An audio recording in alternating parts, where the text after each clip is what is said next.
the latest Abarth hot hatch. It promises fun, excellent handling, and everything that we've come to expect from Fiat's sporty division.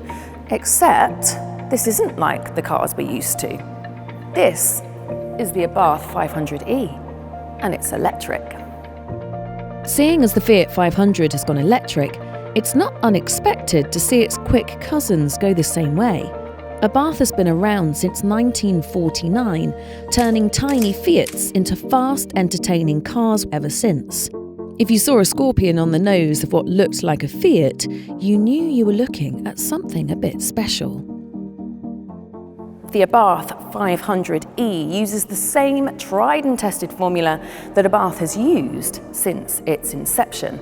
Take the base car, make it handle better, and add some grunt for maximum fun. In this case, it uses the same 42 kilowatt-hour battery as the Fiat 500E, but gives its motor 152 brake horsepower and 234 Nm of torque, a bump of 35 brake horsepower and 15 Nm of torque over the regular car. With that on board, it can hit 62 miles an hour from rest in 7 seconds and tops out at 96 miles an hour. The range, says Abarth, is about 155 miles. Nothing too unusual there, of course. But one of the most distinctive things about the Abarth cars was that slightly antisocial noise that they often made. So you'd think with the Abarth Electric that's gone. But no, because if we press this button here, we get fake engine noise playing out through the speakers in both the interior and the exterior. Listen to this. Most of that noise is coming from a huge subwoofer underneath. Here's what it sounds like on the move.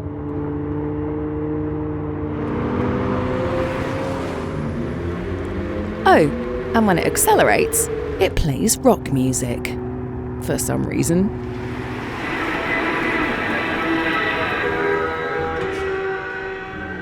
Anyway, the keen-eyed among you will notice that the Abarth 500E is a little slower than the outgoing petrol 695, and it has worse range than the standard 500E. The range is to be expected, but the performance, well, there's always room for more further down the line. Abarth knows it's not quite as quick as the car powered by dinosaurs from a standing start, but once you get going, electricity has the advantage. 12 to 25 miles an hour takes 1 second less, and 25 to 35 happens 1.5 seconds quicker. That's properly quick stuff for getting around town, and, if the mood takes you, around a track. Being based on the Fiat 500E means the Abarth uses the new car's chassis and platform, a 60mm wider track and 24mm longer wheelbase, which helps handling. Having the batteries situated in the floor helps for better weight distribution, 43% in the rear and 57% in the front. Plus, it has a new suspension tune to suit the 18-inch wheels and disc brakes all round. If you're worried about weight, you shouldn't be too concerned. The 500E weighs in at 1,365 kilos, so the Abarth shouldn't weigh much more. It's no MX-5, but it's hardly a G-Wagon either. Apparently, it laps the famous Fiat Berlocco test track a second faster than its petrol-powered sibling. As with anything sporty, it needs to look the part, and thankfully, Abarth are not ones to shy away from aesthetic theatrics. I mean, it's being launched in acid green, for one, so you're not going to miss it on the high street. Not only that, but nice, aggressive bumpers, diffuser and spoiler on the back, the new Abarth writing on the front, and I do rather like this indicator. Very cool racing stripes down the side, and this very funky scorpion badge on the side. Not exactly subtle, is it? Inside is a slightly different story.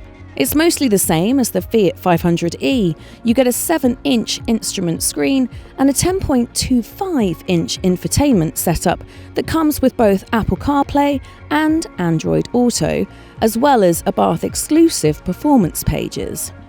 The Abarth comes with a new 3-spoke steering wheel and, depending on spec, gets a meaty JBL sound system and Alcantara. Okay, so what about charging? Its 400-volt architecture means it can draw up to 85 kilowatts, which means it'll get from 0 to 80% in about 35 minutes. Abarth is launching the car with a limited edition called Scorpionissima, which means very scorpion in English. Only 1,949 will be built, which is a nod to the year that Abarth was founded. And it will come as either a hatchback or as a convertible. But will it be better than the petrol car? We'll let you know as soon as we've had a go.